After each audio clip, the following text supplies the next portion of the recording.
made an oath? Swear? If it isn't dead,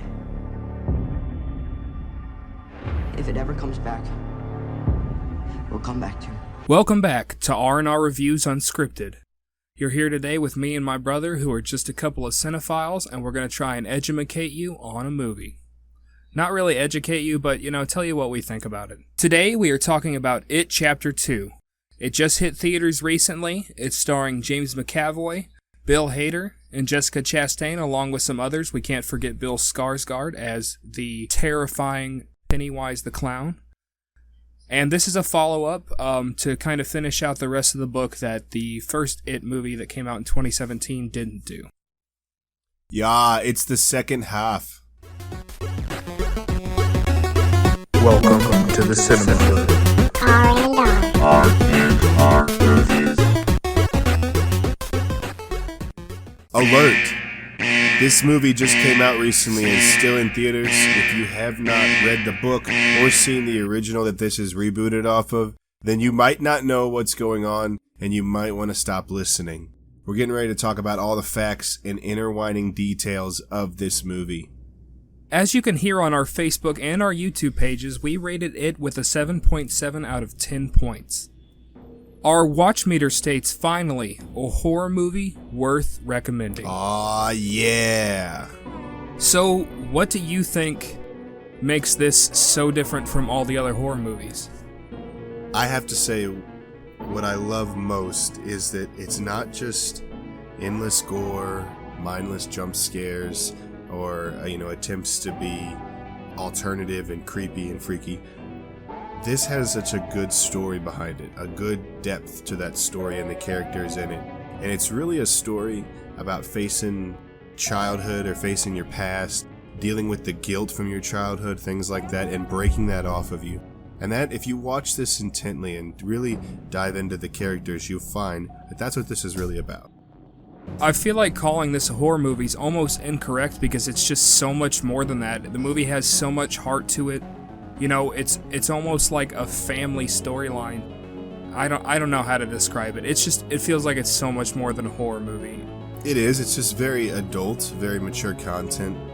Obviously it is violent and gory, and there are some scenes where you're like, oh, and it will make you jump a time or two, but just the story that this was, and it's like everyone has an it in their life, right? Everybody has an it that they face. We all face that sort of thing, and it really is good, and it has so much more to it. And I mean, that's why I think it's so successful, and it's probably, I haven't read many Stephen King books, but probably one of his best, in my opinion.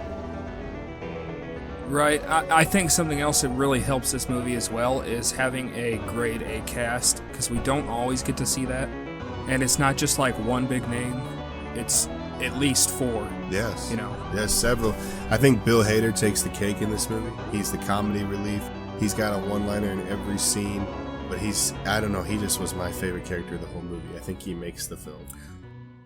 I did enjoy Bill Hader, and I do think he was great, especially kind of getting to see like another side of him you don't get to see very often in cinema, because usually he's just in comedic movies. Yeah. But I think that James McAvoy really brought it to the table. I think he was absolutely excellent in this movie. I really enjoyed him, as Bill Denbrough. Is it really McAvoy or is it McAvoy? I don't know. Maybe it is McAvoy. I don't know. Anyway. I've been saying it wrong this whole time. I don't know. I was wondering if maybe you knew something I didn't. Anyway. Moving on. I think that James really almost deserves an Oscar. This guy does some incredible work all around, and I think he gets kind of overlooked a lot. Don't forget that Stephen King makes a cameo in this, which means he must to some extent approve. Right, I agree. I don't think he'd be in it if he didn't like it. And I think that they just established this in such a good way. So successful. Its budget was $79 million. On its opening weekend, it made $91 million, and so far in the whole world, it's grossed $346 million. And we're just getting started. I mean, it is extremely popular. That's pretty excellent for a horror movie. Yeah, apparently it was the second biggest opening it the original first It, not the original, but the first It 2017 actually holds the record for a horror movie. Right, and I think that that's perfect. They hold the top 2 spots. Yeah, pretty impressive, and it's just, you're right. It's got an excellent score. It's got amazing cinematography, great special effects. It doesn't look fake or feel unrealistic. I feel as if the 90s version didn't have the technology to really make what this movie could have been, and this one kind of fulfills that. It just, in every area. And the fact that it was kind of like a TV movie thing doesn't help either, because obviously there's a lot you can't show on TV that this movie needs to show. Yeah. And it does. This one definitely does. It's up there, man. We rated it in the high 7s, near 8s. I mean, our average is 4, so I think that kind of speaks for itself, and just saying that we really think this is an excellent horror movie. Even if you're not a horror fan, maybe check this out. There's a little bit of gore. There's definitely some moments, but it's such a good storyline. Such a good story. And the cast is excellent, like we were saying. Everybody does a great job of acting like the kid versions that played them and that played their characters in the 2017 film. The guy that plays Eddie Kasparak, I don't know who that is. I've never seen him before, but he is grade A excellent. I mean, he looks like this kid 20 years in the future. I know, it's crazy, man. Sounds like him. Another thing about this is, if you haven't seen the first It, you almost don't even need to. There is literally so many flashbacks and so much tie-in to the original set of kids there that it's almost like it explains everything as it goes. The attention to detail when it comes to Pennywise and any of his different forms is grade A excellent. I mean, there's so many little details. At the end when he's that giant spider thing, all the tops of his legs are being held by like thousands of little fingers. From the little hint, like it shows when he makes the one claw how it like turns into a bunch of fingers and holds it, and if you look at all his legs, they're all like that. It's just really cool, the attention to detail with him. Every time he's talking to some kid, he's sitting there like drooling, because he's so ready to eat. The attention to detail with him is excellent. I do gotta say one thing I think the film kind of lacked in was like, it kind of favored everybody except for Mike Hanlon. When they're walking around town getting their tokens, everybody has like a flashback, and you see everybody get their token, but you don't get any flashback, from when Mike was a kid or, him finding his token. And then at the end, when they go to kill it, they're all get separated and have like their own little moments, but not Mike. I find it interesting that you say that, because a lot of people dissed on the first movie because Mike didn't really have a story, but I think that there was so much more focus on this one, as in, Mike was kind of the leader of the group in this movie. Right. And he definitely, I feel like he's already experienced that, you know what I mean? Like, he had already seen all that pass.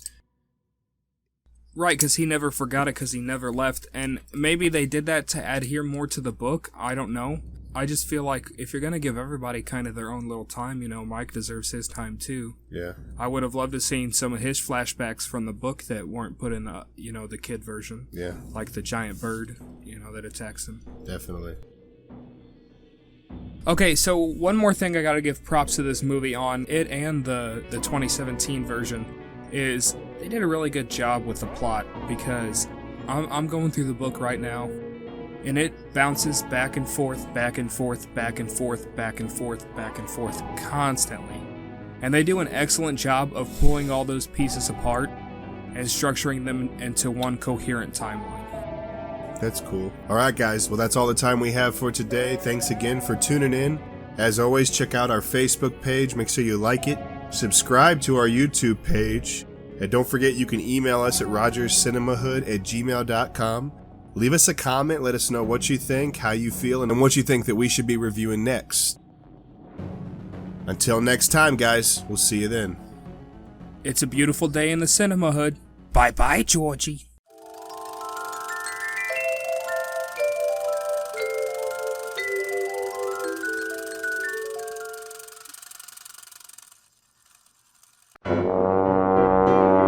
Nick's nonsense.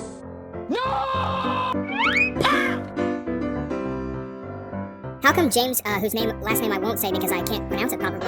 Please welcome the wonderful James McAvoy, everybody. James McAvoy, everybody. James McAvoy, everybody. Doesn't use his mind powers to stop Pennywise. Did he gain his ability to walk because he's not an X-Men, or is it just because he grew his hair? Are there alligators in the sewers? Do they get along with Pennywise? Does he share food with them? If I reach in a sewer drain, will a bunch of scary baby hands grab my arm? What is scarier, the live Pomeranian or the dead version of it? Does it have an annoying bark? Is it house trained? Does Pennywise even like dogs? This has been Nick's Nonsense. With no survivors. I broke the window again.